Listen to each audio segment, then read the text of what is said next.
What up? What's up? Man, I wanted to talk about this video I saw by this guy named Heavy Lifts, Light Feels, or is it Heavy Lifting Light Feels? Pretty cool dude. Lives out in Seattle, Washington. He makes videos, commented on his stuff. Chill dude.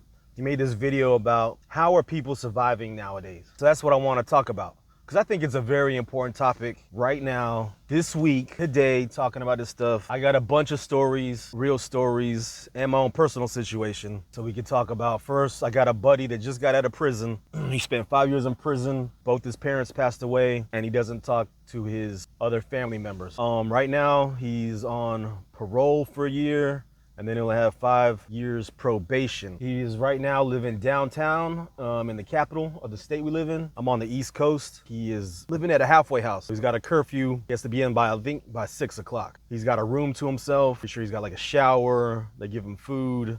He can stay there for 3 months, and then he's gotta either reapply or find somewhere else to go. Luckily, he's ex-military and he didn't lose his benefits.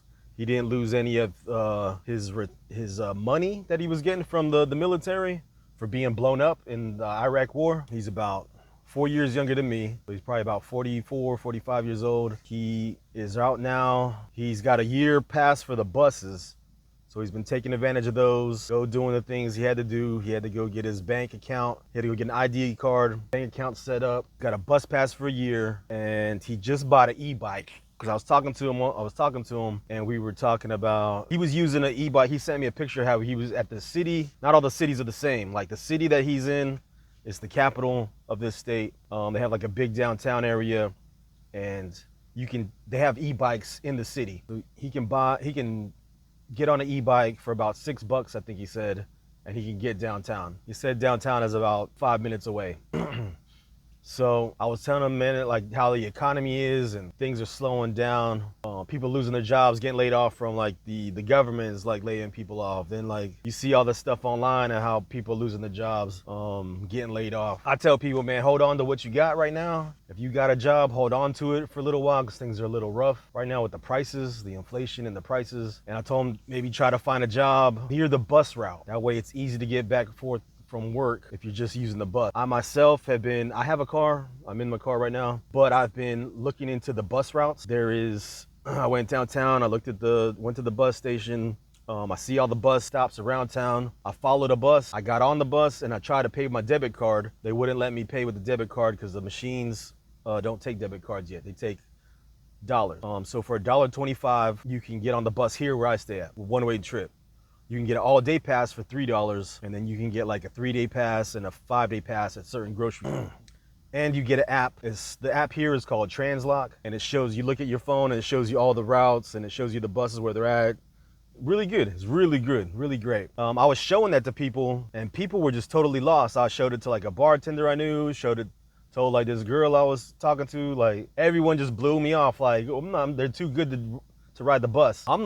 I'm investigating it because I want to be able, if my car breaks down or I have an emergency, I want to still be able to get to work. So I found my bus route to here from work, what bus I need to take, how often it comes about once an hour. So I'm gonna be ready, coworker doing. All right, so, man, here comes my other coworker. I'll be looking at him. So, I was gonna say, so I'll be ready. So the nearest bus stop is about, I went and bought a mountain bike too, because the nearest bus stop,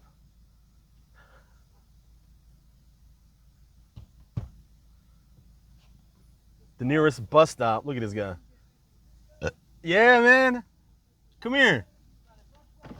What you doing? Making a documentary about your lunch break? Yeah, man. Get in the back seat, man. How do I look? Let me see how I look. Look at yourself, man. Nice.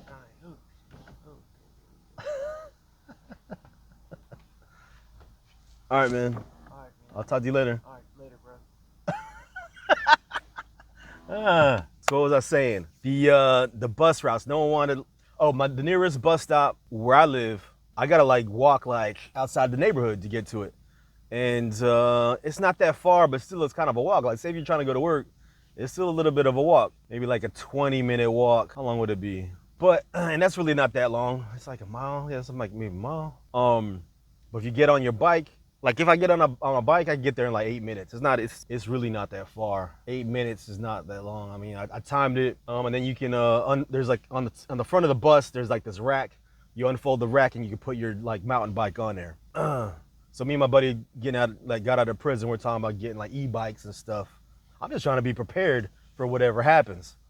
And I noticed how people think, like people I was telling, they were like, why would it like the bus? Who ride the bus? Like it's stupid. Like we're too good to ride the bus or something.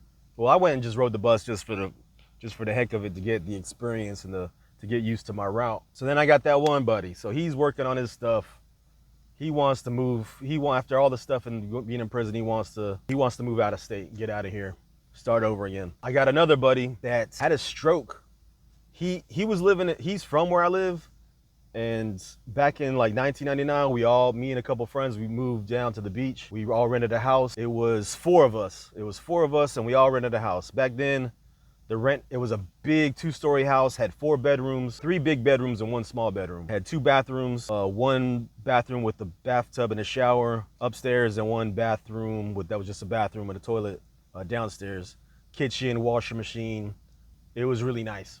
Had a balcony, 2-story house. All of us lived there, but we had to split the rent. And the rent for that house was only $900. This is back in like 1999, 2000. So when it was 4 of us, we split the rent like can't remember what it was, man. It's 2 something, like say just $250. When it was just 3 of us, then it was like $300. I was working at screen printing shop, stacking t-shirts for about, the highest I got there was like $6 an hour. I had a full-time job, it was secure. I was young, I was like 24. Really great job, great people there, because it was a small mom and pop's operation. There was the people that sold us stuff, the salespeople up front, and us, the workers in the back. So that was good. All right, so this buddy of mine, he stayed living down there at the beach for like all these, like the past 20 years. Finally, like wasn't doing so good. So he ended up moving back here to his hometown. He ended up having a stroke, bad luck on his health, and went through some really, really, really hard times. I went to go visit him at the hospital. First time he was in the hospital, then a year later, like he was back in the hospital again, and he was bloated. I mean, he was really messed up. He was down on his luck. He wanted to die. I went there and talked to him, because I've been reading the scriptures just to be with him, to check him out. He wanted to, like, he just didn't want to live anymore. He was in so much like pain and just agony. I told him not to put any restrictions on like how did I say it? Like, don't like put any limits on you recuperating. I can't say it right now because I got to go back. So anyways, he was living with his family, like some cousin of his. He was there for about 1.5 years, maybe 2 years. Something happened. Not gonna get all personal. I don't know exactly what happened, but they had to get rid of the house. So his cousin moved and he had to leave too, and he wasn't working. He finally just started getting some disability from the government because of his stroke. And with that money, he saved up right before like they lost the house. He had saved up a couple $1,000s and bought a